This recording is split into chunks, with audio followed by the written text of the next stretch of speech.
sekarang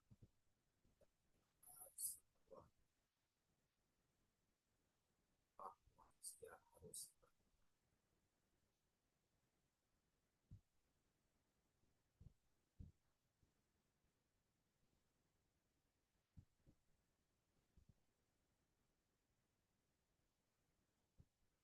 pada pertemuan saat ini kita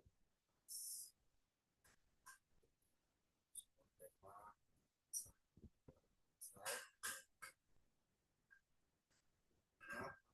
manusia harus kita bahas konsep agama dalam Islam. Agama dalam bahasa Arab disebut juga din.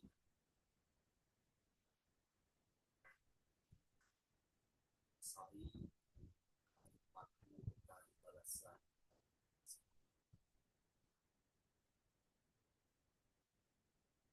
Din mengandung arti juga menguasai.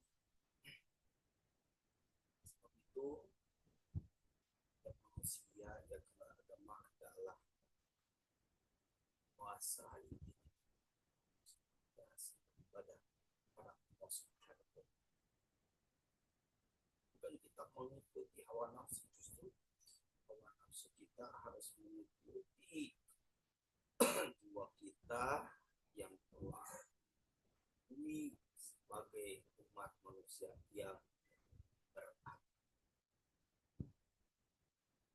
Selain menguasai, agama pun mengandung arti tundukkanlah jiwa kita di hadapan Sang Pencipta. Tundukkanlah keinginan hawa nafsu kita senantiasa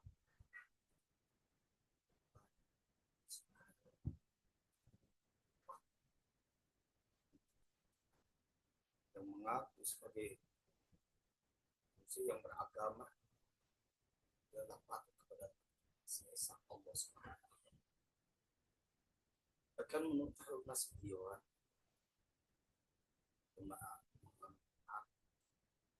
ikatan-ikatan yang harus dipegang dan dipatuhi oleh manusia. Jadi kalau kita yang mengaku sebagai teman manusia yang beragama, kita harus paham jelaskan dalam agama. Yang kedua, persoalan dalam agama keyakinan. Dan kita akan sesuatu kekuatan supranatural yang diyakini mengakibatkan bahwa soalan dalam agama itu dalam peribadatan atau ritual, yaitu tingkah laku manusia disebut sebagai konsekuensi. Ketiga, itu dalam sistem nilai.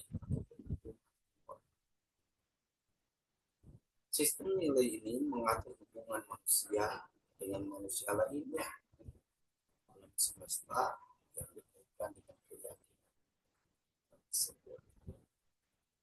Selanjutnya, konsep agama dalam kehidupan makna fitrah manusia. Fitrah itu salah satu karakter sikap manusia. Fitrah manusia itu sangat berbeda-beda, meskipun sama di awalnya sejumlah tahun. Dan manusia yang paling pertama menciptakan bahwa ada masalah berasal dari tanah. Tapi bukan hanya satu tanah saja.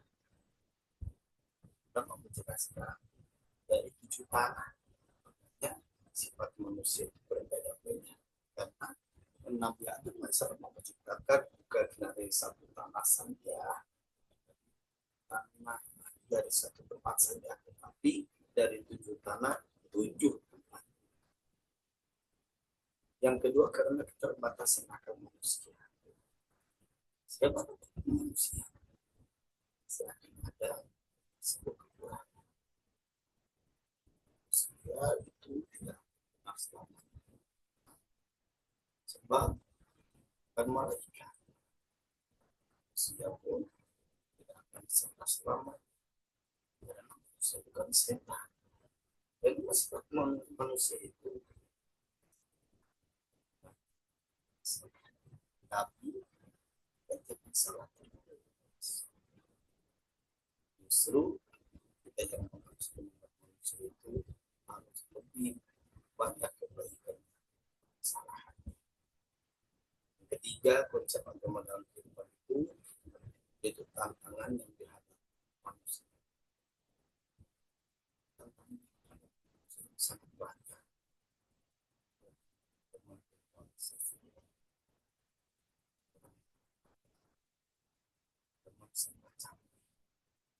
Sangat banyak.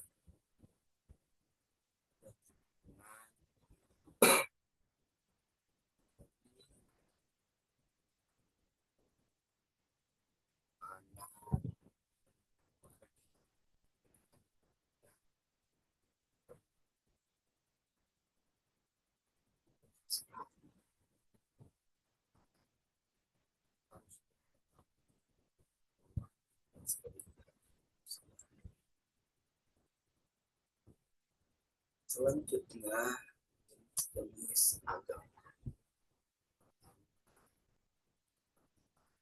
agama samawi atau agama wahyu, agama samawi itu agama yang diterima oleh umat manusia dan Allah Subhanahu wa taala melalui malaikat Jibril dan disampaikan dan disebarkan oleh Rasulnya.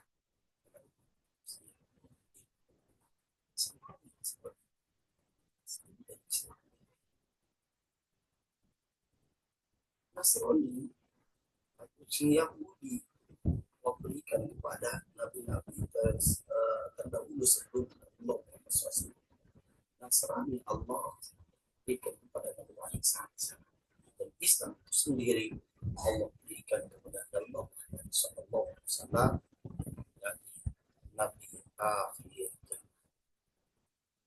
Yang kedua, jenis agama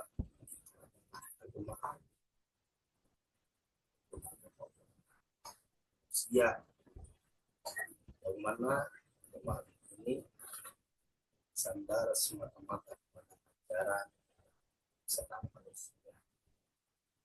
Yang mana manusia tersebut itu pengetahuan tentang kehidupan dalam berbagai aspek secara mendalam dan lebih luas. Seperti mana? Dan Hindu dan Sinto. Dan Sinto itu agama untuk manusia. Setelah itu ini adanya agama samawi, agama yang langsung diturunkan oleh Allah Subhanahu dan agama yang dibuat oleh umat manusia. Selanjutnya, mengapa harus agama Islam? Untuk umat Islam itu sendiri,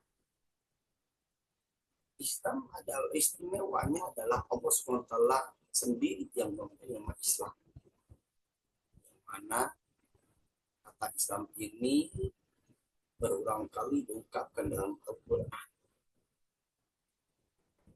Sehingga Islam merupakan turunan dari kata salimah yang memiliki arti bersih dan selamat dari kecacatan. Atau Islam itu dari imani salimah yaslamu Islam.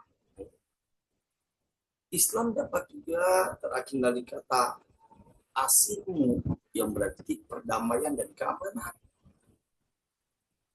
Makanya kalau kita yang sebagai orang muslim, orang yang disebut muslim, agamanya disebut Islam, makanya kita harus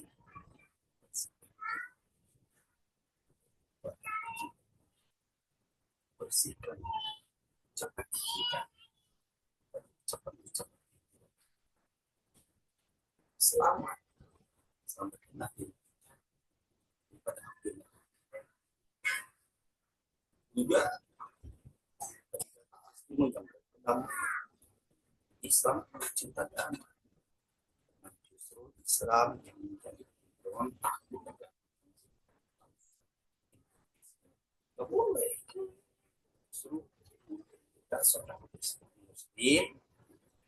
Islam harus bisa mendamaikan dengan dua golongan yang sedang.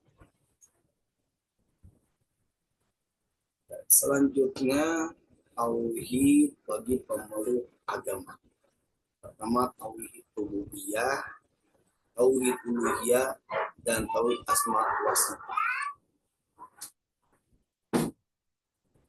Tauhid rububiyah meyakin bahwa Allah lah satu-satunya Tuhan dari penciptaan.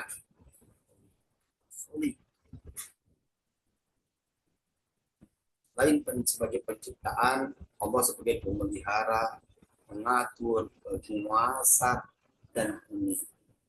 Ini semua adalah sifat-sifat yang wajib dimiliki oleh Allah Subhanahu wa Ta'ala. Yang kedua tauhid uluhiyah. Hanya Allah satu-satu Tuhan yang berhak disembah, ibadati dan diberi pengabdian dengan serius. Mana tauhid uluhiyah ini yaitu terkandang lafaz la ilaha illallah.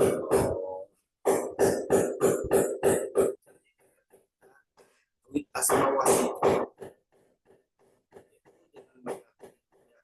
sepenuh hati bahwa Allah telah menetapkan untuk dirinya nama-nama dan sifat-sifat yang agung.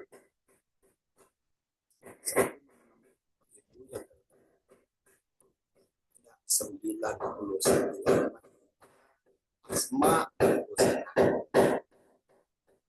ayat Al-Quran tentang tauhid. Pertama surah Al-Baqarah ayat 163. Bismillahirrahmanirrahim. Ilau wahidun la ilaha illa wallahmanir rahim. Artinya Tuhan kamu adalah Tuhan yang Maha Esa. Tidak ada Tuhan selain Dia yang Maha Pengasih dan Maha Penyayang. Kedua, yaitu dijelaskan surah Al-Qasas ayat 88. Wala tad'u Allah ilahan akhar la ilaha illa hu kullu syai'in halikun illa wajha lahu hukmu wa ilaihi turja'un. Artinya, jangan pula engkau sembah Tuhan yang lain ya selain Allah. Karena tidak ada Tuhan selain Dia. Segala sesuatu pasti binasa. Kecuali Dia. Di dalam Al-Qasas 88 ada kalimat segala sesuatu pasti binasa. Termasuk cinta. Kita sebagai makhluk yang diciptakan itu akan binasa. Akan tidak ada. Bahkan seluruh makhluk hidup yang berada dalam dunia ini semuanya akan binasa. Akan panah, akan besar, akan hancur, akan hilang, akan meninggal. Bahkan dan hanya kepadanya. Jadi kita semua itu balik kepada Allah. Kenapa? Inna lillahi wa inna ilaihi raji'un. Karena kita dulu dari Allah dan akan